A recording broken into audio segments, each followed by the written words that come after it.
¿cómo están? Muy buenas noches y bienvenidos a Cadena Nacional. Luego de que la Corte Suprema cerrara la principal arista del caso Cascadas y rectificara la rebaja de más de 60 millones de dólares a la multa en contra de Julio Ponce Lerú, nosotros nos preguntamos quién es este personaje, cuál es el perfil de este empresario ex yerno de Augusto Pinochet. Para conversar respecto a esto es que vamos a tomar contacto con nuestra primera invitada, amiga de la casa, Premio Nacional de Periodismo del año 2009 y también fundadora del Partido por la Dignidad. Está junto a nosotros nuevamente María Olivia Monkeberg. ¿Cómo estás, María Olivia? Qué bueno volver a verte. Hola, Vicky, ¿cómo estás tú? Muy bien, muchas gracias. Te hemos hecho trabajar e investigar harto y por lo mismo queremos comenzar con este caso, el caso Cascadas, pero particularmente con Julio Ponce Lerú para que vayamos conociendo parte de su perfil. Y por eso, María Olivia, te quiero invitar a revisar el siguiente titular. Caso Cascadas, Suprema rectificó rebaja de 60 millones de dólares a multa contra Ponce Lerú. Por lo mismo, nosotros nos preguntamos, en términos generales, ¿cómo es que se llega a una rebaja de este tipo? ¿Y cuál es la influencia también que ha tenido Julio Ponce Lerú durante nuestras últimas décadas de historia? Mira, Vicky, uno podría decir que esto es sorprendente, aunque en realidad ya los perdonazos que hemos visto en los otros, en el caso de Soquimich, acuérdate que los Carlos Alberto Delano y Carlos Eugenio Lavín terminaron en clases de ética y alguna multa. Otros casos han sido sobreseídos o con multas muy pequeñas, ¿no?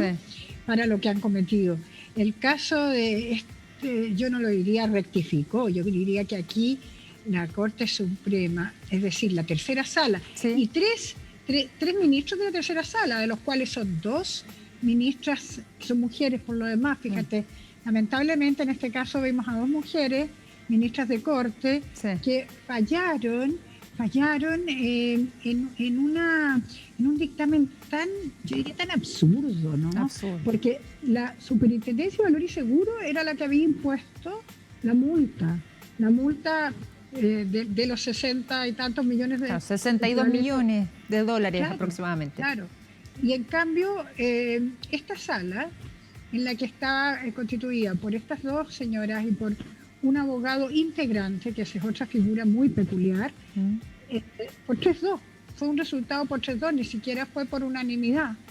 Le rebajan a 3 millones de dólares. Después de todas las anomalías que se había visto que habían hecho en esto del denominado caso Cascadas. Básicamente lo que consiste en que a través de esas sociedades, de las sociedades que tienen por debajo, ¿no es cierto? Con unos nombres muy especiales también. Norte Grande, Pampa Calichera, exactamente. Pampa Calichera, que estaban controladas por él, que fue con las que se privatizó, a través de las cuales se privatizó la empresa y que favoreció al ex yerno de Pinochet, Julio Ponce Lerú. Entonces, después de todas las operaciones absolutamente anómalas, ya lo había dicho la superintendencia y había sido muy, muy contundente, aparece este absurdo fallo que en los círculos que más conocen escandaliza también a la gente común y corriente, porque se habla de un perdonazo. Y de hecho...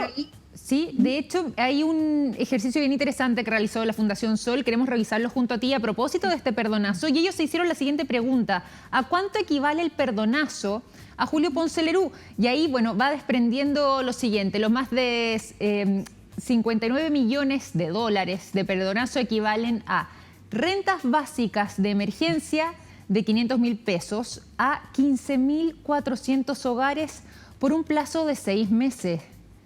Es bien decidora también esta cifra y el equivalente es tremendamente revelador respecto a lo que mencionabas tú, este concepto de perdonazo y esta sensación que queda también a la ciudadanía de que la justicia nuevamente favorece, que favorece a los ricos y no necesariamente funciona de la misma manera para el resto de los ciudadanos. Y ni siquiera a los ricos, a los general. Poderosos, digamos. De esos grandes ricos, además una persona que hizo su fortuna de una manera tan oscura como Ponce Lerú. Y hoy día, de acuerdo al ranking de la revista Forbes, de la revista estadounidense Forbes, según los datos de marzo de 2019, el año pasado, Sí. sería el segundo hombre más rico de Chile. Ah, mira. Después de Luxich, después de la familia Luxich, vienen los Ponce Lerú. ¿Y quién? Porque no nos olvidemos que es él ¿Ya? y su familia, sus hijos, que son los nietecitos de Pinochet.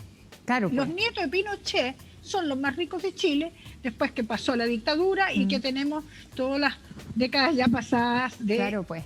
democracia, de transición a la democracia. ¿Te parece? Entonces, ¿Sí? es escandaloso, en verdad. Sí, pues realmente. Y por lo mismo, María Olivia, ¿te parece si vamos revisando un poco de su biografía, de sus orígenes? Uno, claro, hablamos de Julio Ponce Lerú, un empresario, pero ¿cómo es que él va formando su fortuna? ¿Es de una familia de empresarios, por ejemplo? ¿De dónde proviene? ¿Cuáles son sus orígenes? No, de partida yo por empresario y me imaginaría a una persona que de verdad ha generado recursos para el desarrollo del país. Buen concepto. Y que acá es un inversionista, pero que partió siendo, él era una persona, era un hijo de un médico. ¿Ya? La familia de él, y así lo describí en el libro, en La máquina para defraudar, sobre los casos Pentti y Sokimich, me acuerdo que ahí averigüé todos estos detalles. La familia de él es de La Calera y el padre era médico, fíjate, y la madre enfermera. El padre murió hace, ¿cuánto? Unos 5 años y como te digo, era de un hogar de profesionales de regiones y él estudió ¿cómo se llama esto? Ingeniería forestal en la Universidad de Chile. Luego, en su estudio no fue un alumno destacado tampoco. Ah, ¿sí? No, hay, por ejemplo, están las notas de Julio Ponce Lerú en algún lado dentro de tus investigaciones, no sé si habrás podido dar con eso, sí, ya que no era un alumno destacado. Di con eso ¿Ya? y me encontré con una sorpresa, que este brillante empresario, como lo pintan, claro, había reprobado su examen de título la primera vez, se sacó un 3,5 en el examen de título. Mira. Y claro, tuvo que dar de nuevo y lo dio de nuevo. Eso había sido el año 69, cuando reprobó el examen de título. Y luego dio y lo sacaron con un 5. ¿Ya? Y ahí se tituló entonces de ingeniero forestal de la Universidad de Chile. Ah, pero en una segunda instancia ya. Sí, en segunda instancia, le tuvieron que dar una segunda oportunidad. Parece que este vive de las segundas oportunidades acá. Claro, el asunto es que después, conoció a la hija de Pinochet, a Verónica. A Verónica. ¿En qué circunstancia? ¿Cómo se conocen? Ambos, los padres, tanto Augusto Pinochet y Lucía Iriart, como los padres de Ponce Lerú, tenían casa o veraneaban en Maitencillo. Mira. Y ahí se conocieron, pololearon, se casaron y se fueron. Estaba en Estados Unidos cuando fue el golpe. Estaba acá. Y se vino, claro. Lo mandó llamar el suegro y se vino acá. Después de eso, entre medio trabajó en Inforsa, había trabajado en Inforsa, que era una empresa forestal.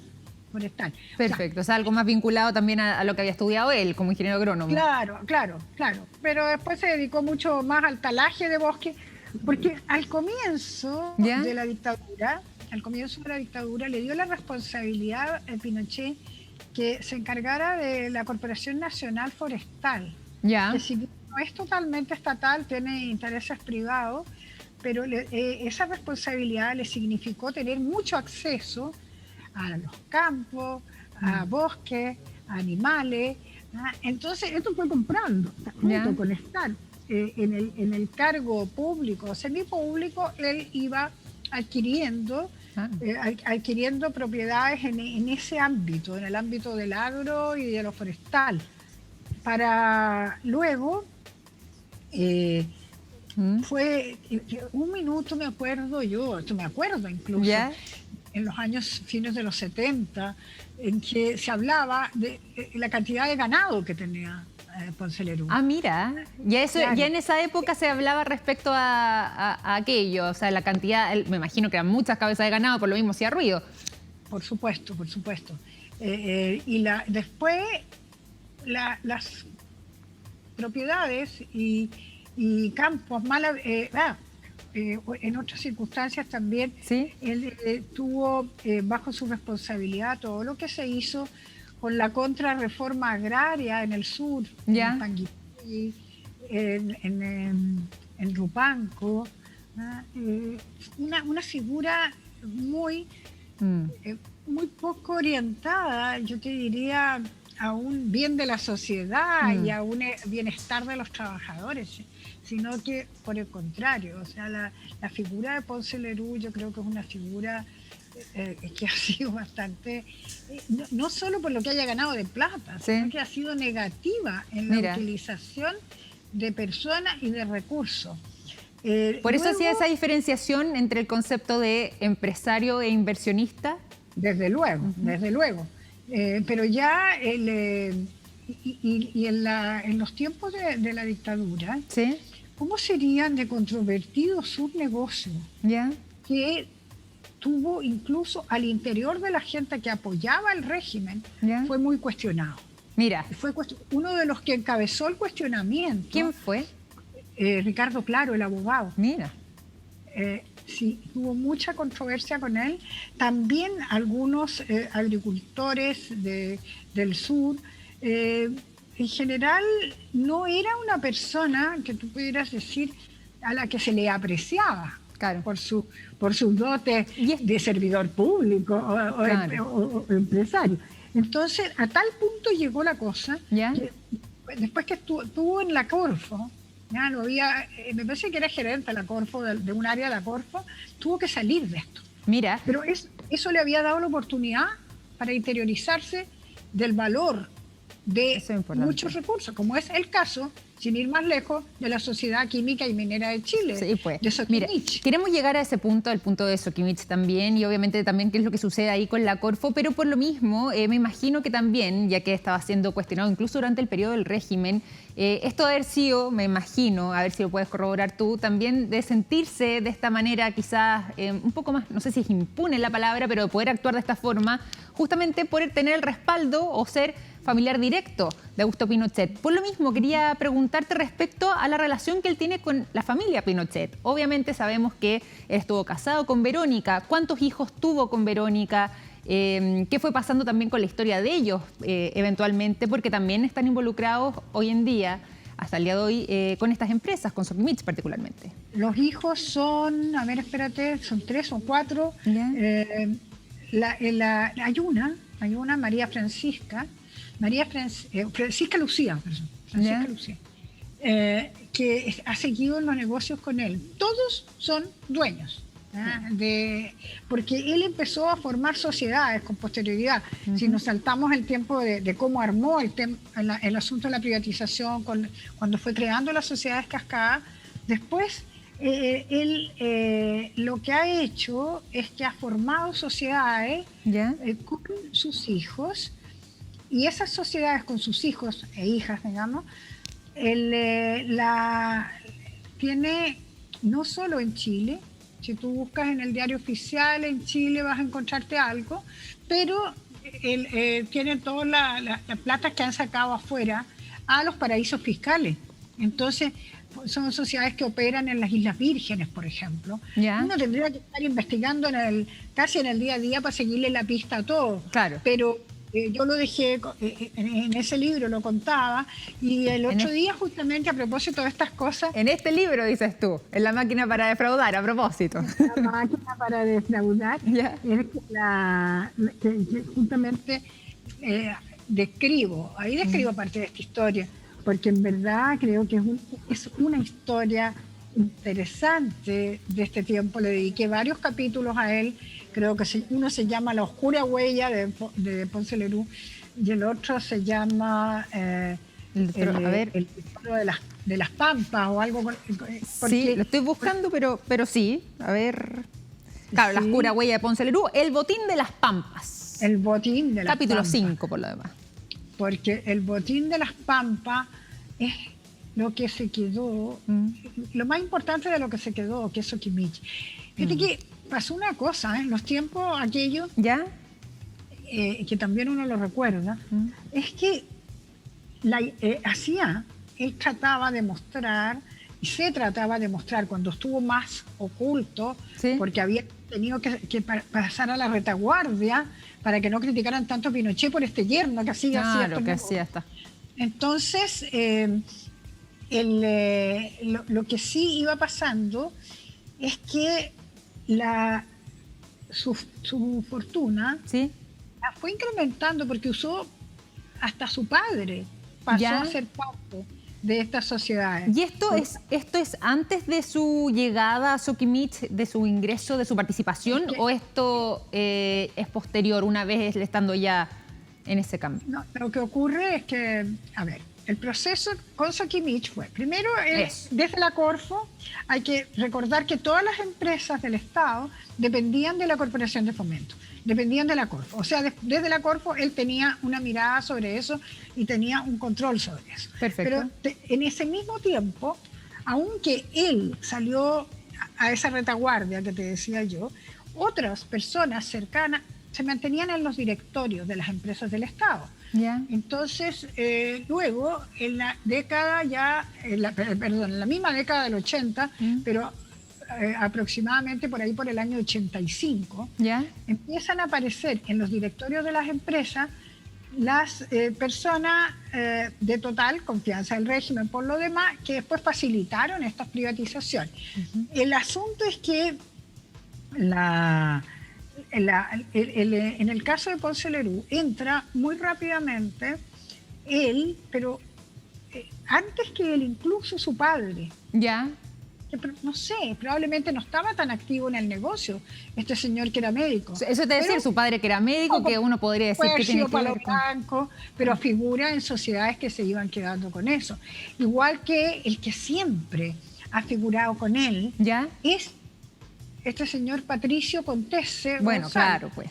¿Te parece? Patricio era su brazo derecho, era compañero de universidad, era compañero en ingeniería forestal también con él. Hagamos lo siguiente, hablemos un poco también ahí de Patricio Contese. ¿Cómo es que se conocen? Porque acá yo tengo entendido, y hablemos, perdón, en términos generales también de este círculo de poder, cuando ya llega Ponce Lerú al control de Sokimich. Tú decías Patricio Contese, yo tenía el dato también de que se conocen porque inicialmente Julio Ponce Lerú había conocido a su hermano y de ahí forman una amistad y finalmente ya se acercan quizás también de manera no solamente personal, sino que a raíz de Sokimich con Patricio.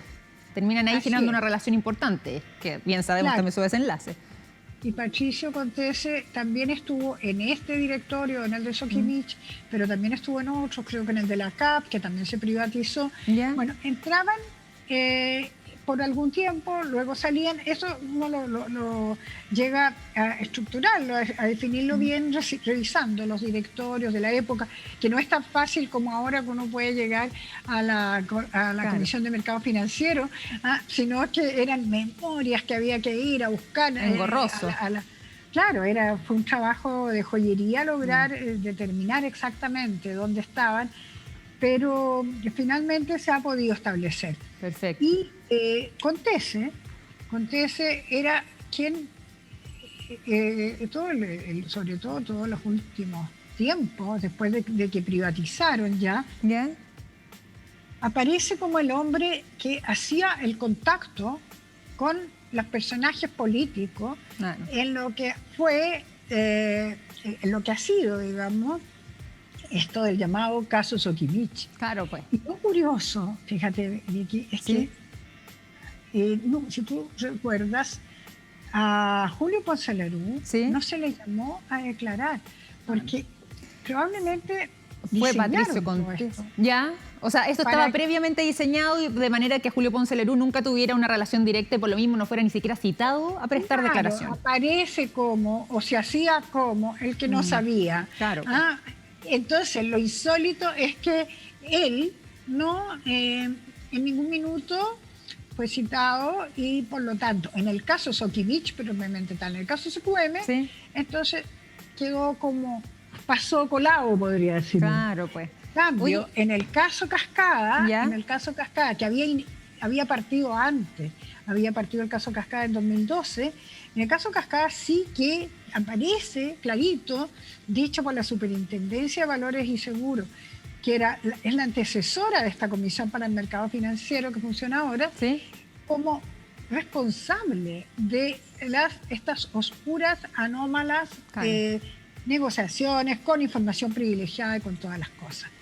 Y yo me pregunto, María Olivia, ¿qué rol juega también, porque ahí estamos hablando también de su vinculación con Patricio Contese, qué rol juega acá Hernán Vigi y qué rol también juega Darío Calderón, el llamado el Conde Negro, en toda esta situación y en su relación con Julio Ponce Lerú?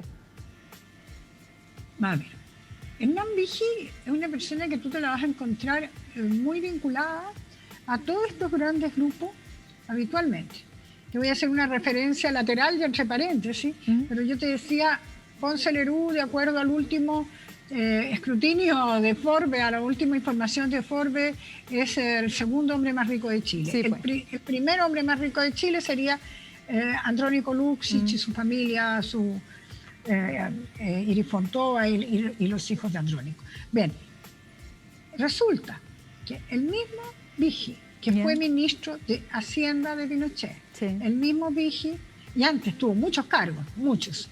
Había sido subsecretario de Salud, bueno, no voy a detenerme ahora en Vigi, estamos hablando de cosas. Pero ese mismo Vigi, creador del Instituto Libertad y Desarrollo, el que fue el candidato presidencial de la derecha en la elección del 89 y que la perdió. Sí, pues. ¿Ya? Luego, actualmente todavía es el presidente de la Junta Directiva de la Universidad del Desarrollo. Y este personaje, fue el ministro de Hacienda cuando se privatizó Soquimich. Perfecto, o sea, ahí hay una... Sí, lo que hablábamos el otro día, su jefe de gabinete también no se puede, no se puede hacer el leso de todas estas cosas, porque era Cristian Larroulé, que también entró a la campaña y que también entró a Libertad y Desarrollo. Bien, Vigi y Ponce Lerú se hicieron amigos en dictadura y después han no solo convivido en los directorios, sino que Ponce Lerú llamaba a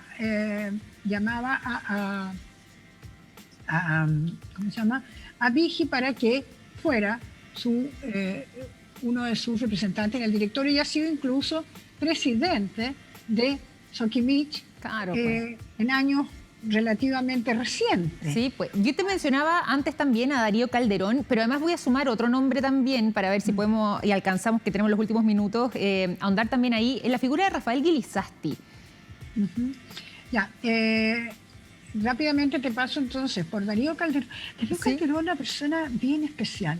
Es un abogado, suena poco, tiene lo que llamaríamos un bajo perfil mediático, pero es un abogado que también se mueve por estas esferas. Lo curioso de él era que era un personaje que aparecía más bien, nunca muy público, pero más bien en términos de, podría ser de opositor a Pinochet, ¿no? Por lo menos no afín. Sin embargo, con todas estas amistades, uno de sus amistades, alguien que también hablábamos el otro día, Álvaro Sayé, por ejemplo, muy cercano, y de Ponce Lerú, a tal punto de cercano de Ponce Lerú. No es el abogado que lo defienda en estos juicios, pero sí cercano, que yo recuerdo que me impresionó cuando se murió papá Ponce Lerú, en las cruces, y creo que fue muy poco porque estaba muy candente todavía todo este caso, entonces salía en el Mercurio, en memoria, firmado por Darío Calderón, uno de los pocos que existieron. Hay una relación estrecha ahí. Solamente sí algunas imágenes, porque rápidas. Luego, en el caso de Rafael Guilizasti. Es una figura relevante acá también en esta historia. Relevante y también otro personaje especial. Porque Rafael Guilizasti en su pasado, y es curioso, igual que Vigi, que fue de izquierda joven, Rafael Guilizasti fue del MAPU. El MAPU, el Movimiento de Acción Popular Unitaria, que nació en la Universidad Católica. Bueno, actualmente Rafael Guilizasti es uno de los dueños de la viña Concha y Toro, y su hermano gerente es supernumerario del Opus Dei. Bueno, pero ¿qué tiene que ver Rafael Glisasti con Ponce Lerú? Rafael Glisasti, que había sido presidente de la Confederación de la Producción y del Comercio, y después estuvo en la Corfo, donde tienen la dirección de las empresas públicas, ¿Sí? Y realmente fue una cuestión muy controversial porque estando en eso, o a los pocos días, aparece de presidente de Soquimich. Sin embargo, en estos días me puse a curiosear a ver cuáles son los directores actuales de las sociedades cascadas. Eso, nos va quedando en el último minuto del programa, entonces a ver si podemos dar ese dato para ir cerrando también este círculo de poder que acompaña a Julio Ponce Lerú en varias de sus acciones durante su biografía. Ya, pues mi curiosidad periodística quedó satisfecha con la información, la comprobación que Rafael Glisasti sigue siendo parte de este asunto. Ah, mira. Porque preside... ¿Qué cosa? Las 3 sociedades cascadas. Las 3, o sea, Pampa Calichera, Oro Blanco y Norte Grande. Así es. Y en Pampa Calichera, ¿sabes quién más está? ¿Quién más? Lawrence Goldborn. Mira, Lawrence Goldborn nuevamente en escena, pero directamente ahí con Pampa Calichera. Frustrado candidato presidencial. Además, después estuvo metido también en las boletas, en los casos frente a Soquimich. Y el otro que aparece es uno que es muy amigo de Pablo Longueira, que es Cristian Leay, el exdiputado. Exdiputado, pues, exactamente, de la UDI. Vamos a hacer lo siguiente, María Olivia. Estamos con muy pocos segundos de este bloque de programa, pero queremos extenderte la invitación nuevamente para que sigamos ahondando sobre este tema. Tenemos además también hartos personajes que han salido a la palestra y nos gustaría también ahondar en sus perfiles, así que desde ya, como bien tú sabes, te vamos a extender nuevamente la invitación a nuestro programa para que sigamos conversando sobre este tema. Nos interesan además también estos círculos de poder y la relevancia que tienen en nuestra sociedad hoy en día, sobre todo con casos como el caso Cascada, que es tan importante y que estamos revisando también durante esta jornada. Muchísimas gracias. Gracias, María Olivia, te extiendo un abrazo. Hasta la próxima. Sí, hasta la próxima porque tenemos que seguir conversando sobre este tema más adelante. Nosotros tenemos que hacer una pequeña pausa aquí en Cadena Nacional. Vamos a regresar con más conversación a la vuelta de este corte.